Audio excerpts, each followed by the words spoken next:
Welcome to In Depth, your weekly talk show from Press Express about news and newsmakers from India, Bangladesh, and beyond. We bring you an in-depth look at the top stories that are making headlines. I'm Tulika, your host, bringing you a special edition from the campus at the University of Dhaka. From just 3 faculties and 800 students in 1921, the University of Dhaka has come a long way in its 103 years of existence to more than 45,000 students and 74 colleges now. It's also a prime center for shaping and defining the youth of the nation and therefore its future. But what's the road ahead and what are the roadblocks? Thank you for joining us today.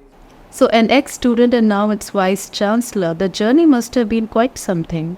This university is the echelon of highest academic exercise, not in our country, around the region. We have around 96 entities in our universities, which are academic entities. And this university, as you mentioned, that making and shaping the nations in a different way in terms of providing that degree to the students. So far we have provided degrees around 300,000 students in one hand. On the other hand, the students and the faculty members of this university are conducting research, and that research would be used for the development of the nation. This university is also a center of democratic exercises. Under the British regime, this university provided themes or thoughts to the political leaders. Really, the history is fascinating, and like you were saying, it's contributed to the freedom struggle. It's a huge milestone. But we are looking at world rankings now for a university that was once called the Oxford of the East. What about the world rankings? It's not even in the first 500. In Asia, it's in the top 200. In South Asia, it's 19th. But in world rankings, it's not even in the top 500. How do you want to address and make it in the top 500? In order to achieve the ranking, we need the publications, foreign students, foreign teachers, student and faculty member ratio, as well as outlook of the university.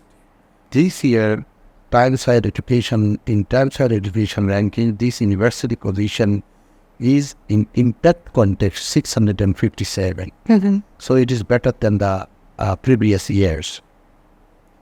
We are hoping that we have our research will increase in this university. At the same time, student-teachers ratio to make the classroom interactive, hoping to make it relatively higher. And for the student context, we are going to offer some scholarship. Okay. So we hope we get the foreign students. Besides, this method of instruction is very important. So in this university, though officially you mentioned that method of instruction is English, but it's not always happen in the classroom. So we are going to provide training to our faculty members to lecture in English. So by that way, we're planning to improve the rank. Okay. But I tell you one thing, ranking is in the Western percent. If we consider the overall achievement of this university, it is in no case, I would like to say, it is in any case, its position is better to some ranked university across the world. On the other hand, our rank would not be as high as the Western university because they are budget. For example, if I talk about the University College London, where I am working as a visiting professor, their budget is more than 2 billion. Yes. But our budget is big. If I talk about the University of Tokyo, their budget is around 1.8 billion US dollar. So from that context, our budget is very minimum. We have to work with the budget. You're on the point when you talk about giving academic excellence within limited resources. And this is where I also want to talk about the threat, or let's say the challenge of private university. We see a lot of inequality here, while public universities such as the University of Dhaka uh, have that unmatched reputation that they give the students, that unmatched academic excellence. But there are overcrowded classrooms on the other hand. The resources are limited. On the other hand, the private universities may not give that kind of reputation, but the resources are so much more for students. So do you see a kind of gap that you would like to address here? Quality of the students. The quality of the students of the Dhaka University is much more higher than the students of the other university, whether this is the private or this is the public university. Because in the entry-level examination, we used to get the students who are the best of the country. And competitive examination, we select our students. So our students is originally, when we, the intake of our students, originally they are the brilliant.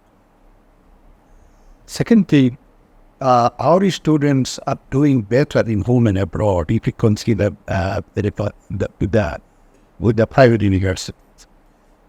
If you consider the decision maker of the country, almost 75 to 80% cases that university students are the decision maker in various sectors in this university.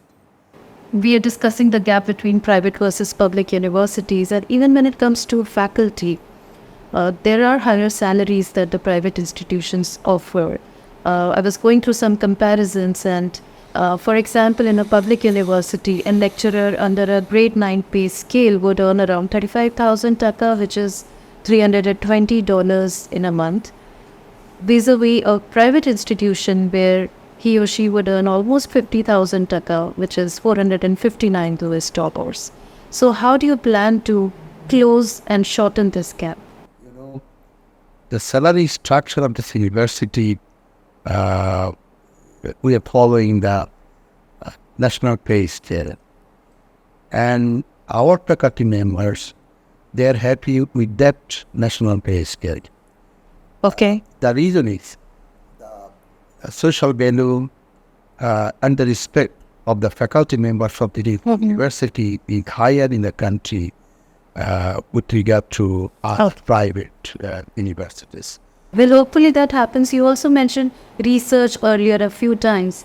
And I want to pick your brains on this because research remains an area of concern among the students as well, among the different other university professors and lecturers that I have interacted with. Because you may, students may want to have a research on newer areas like nanotechnology or artificial intelligence. Are those opportunities limited in research? We have that opportunities, but limited is scary. We have the master plan, both the academic master plan and the infrastructure master plan. In academic master plan, our plan is to just target the nanosystem, to target the nanotechnology, artificial intelligence, other areas of the fourth industrial revolution, and fifth industrial revolutions are fourth industrial revolution is approaching. So we are also thinking that what will be the issues of the fifth industrial revolution. So by that way, within our limited resource, our plan is to approach the practical areas or the practical issues by which it will be possible for us to bring our education into the global standard level. Well, Prime Minister Sheikh Hasina has this vision for Bangladesh, which is the Smart Bangladesh mission. And you're sitting at the center of, the seat where thousands of students pass out who are going to be a part of that Smart Bangladesh in the future. And it's not just a vision about creating smart infrastructure. It's also about creating smart people, smart youth that connect with it, that are technically equipped to be a part of that Smart Bangladesh. When you talk of curriculum, what are the kind of roadmaps you are giving your students to be a good part of that vision? There are four issues.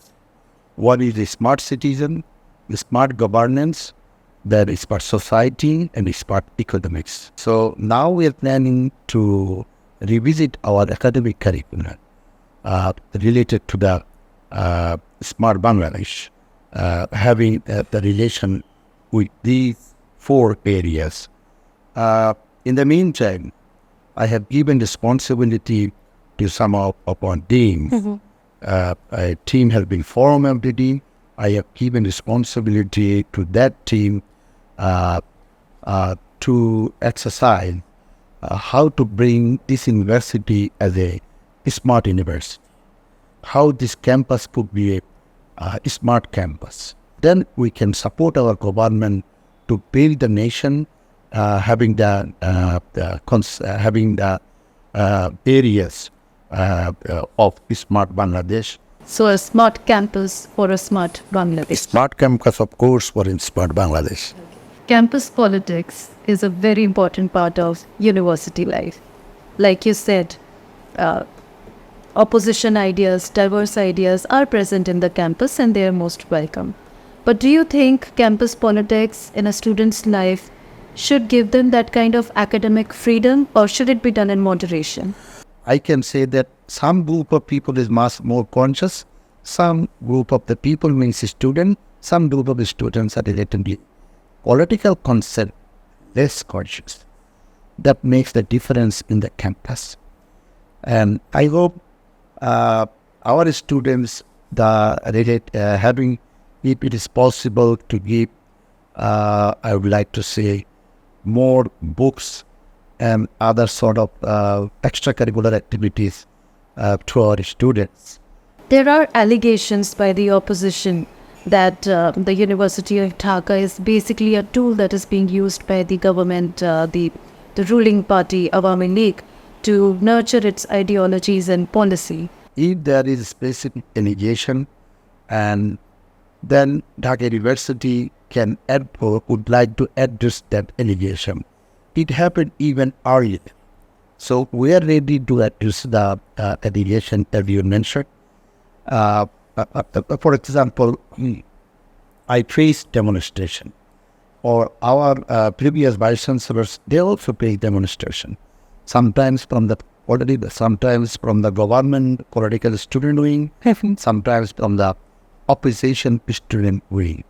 So when we see any sort of demonstration or any demands in black and white, when we give, we try always to address that sort of demands. So the question what you raise regarding the allegation to the university and the faculty members, that we do here giving this space to the government political students wing, that's not absolutely true. Okay, on that note, I'd like to wrap this up. Thank you so much, sir, for joining us today.